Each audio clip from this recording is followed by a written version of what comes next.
ঘরে সুগন্ধ ছড়াবে যেসব গাছ। ঘরের পরিবেশ সতেজ রাখতে সুগন্ধি মোমবাতি বা ঘ্রাণযুক্ত স্প্রে ব্যবহার করা হয়। তবে প্রাকৃতিকভাবে ঘরে সুগন্ধ ছড়াতে চাইলে গাছের বিকল্প নেই। এমন কিছু ইনডোর প্ল্যান্ট বা গৃহসজ্জার গাছ আছে যেগুলো শুধু চোখের শান্তি নয়, মনকেও প্রশান্ত করে এগুলোর স্বভাবজাত ঘ্রাণে।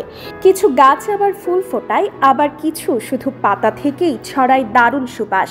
যুক্তরাষ্ট্র ভিত্তিক গাছ বিপণনকারী প্রতিষ্ঠান নিউ প্ল্যান্টস এর প্রতিষ্ঠাতা এবং উদ্ভিদ বিশেষজ্ঞ হানফি নিইউ realsimple.com-এ প্রকাশিত এক প্রতিবেদনে বলেন, ঘরের জন্য উপযোগী কিছু ছোট ও সুগন্ধি গাছ আছে যেগুলো সহজে বাড়ির বাতাসে মিশে যায় এবং এক ধরনের হালকা প্রশান্তি তৈরি করে। মাদাগাস্কার জ্যাসমিন, ছোট গাছে বড় ঘ্রাণ। বিয়ের ফুল নামে পরিচিত এই উদ্ভিদের প্রধান আকর্ষণ এর মৃদু কিন্তু মিষ্টি জ্যাসমিন ঘ্রাণ। এটি উজ্জ্বল তবে পরোক্ষ আলো পছন্দ করে এবং মাঝে মধ্যে পানি দিলেই চলে। ছোট হলেও এর সুবাসে গোটা ঘর ভরে ওঠে। এই গাছের জন্য প্রয়োজন উজ্জ্বল ও পরোক্ষ আলো।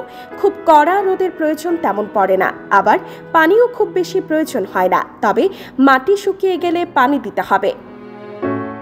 ক্যাটলিয়া অর্কিড, মিষ্টি ফুলের ঘ্রাণ। বিভিন্ন প্রজাতির অর্কিড ভিন্ন ভিন্ন ঘ্রাণ দেয়।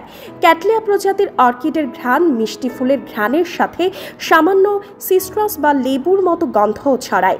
যত্ন একটু বেশি নিতে হলেও ঘরের সৌন্দর্য ও ঘ্রাণের জন্য এটি আদর্শ। এই গাছের জন্য প্রয়োজন উজ্জ্বল ও পরোক্ষ আলো, আর পানি প্রতি 7 থেকে 10 দিনে একবার। পুদিনা, ঘ্রাণ ও রান্না দুই একসাথে। শুধু ফুল নয়, কিছু ভেষজ গাছও ঘরে প্রাকৃতিক সুবাস ছড়াতে পারে।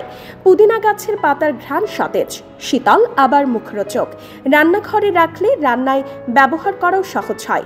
পুদিনা গাছের জন্য পূর্ণ সূর্য অথবা আংশিক ছায়া দুটিই প্রয়োজন হয়, আর গাছ বাঁচাতে মাটি সবসময় সিক্ত রাখা প্রয়োজন। এই গাছের সুবাস শুধু ঘরের পরিবেশ বদলায় না, বরং চা, পানীয় বা সালাদে ব্যবহার স্বাদেও আনে বৈচিত্র্য। সিট্রাস গাছ, ঘরে লেবুর সুবাস। যদিও সিট্রাস গাছ সাধারণত বাইরে ভালোভাবে বেড়ে ওঠে, তবে ছোট লেবু বা কমলা গাছ ঘরের মধ্যেও বেড়ে উঠতে পারে। এই গাছের ফুল এবং ফল দুটোই ঘরে এক ধরনের সতেজ সিট্রাস ঘ্রাণ ছড়ায়।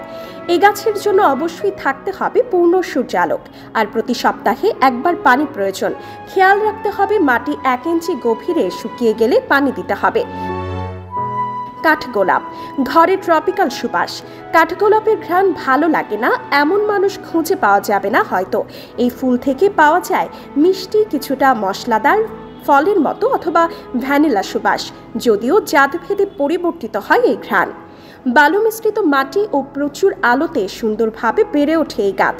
প্রয়োজন পূর্ণ সূর্য এবং মাটি শুকিয়ে গেলে পানি দিতে হবে।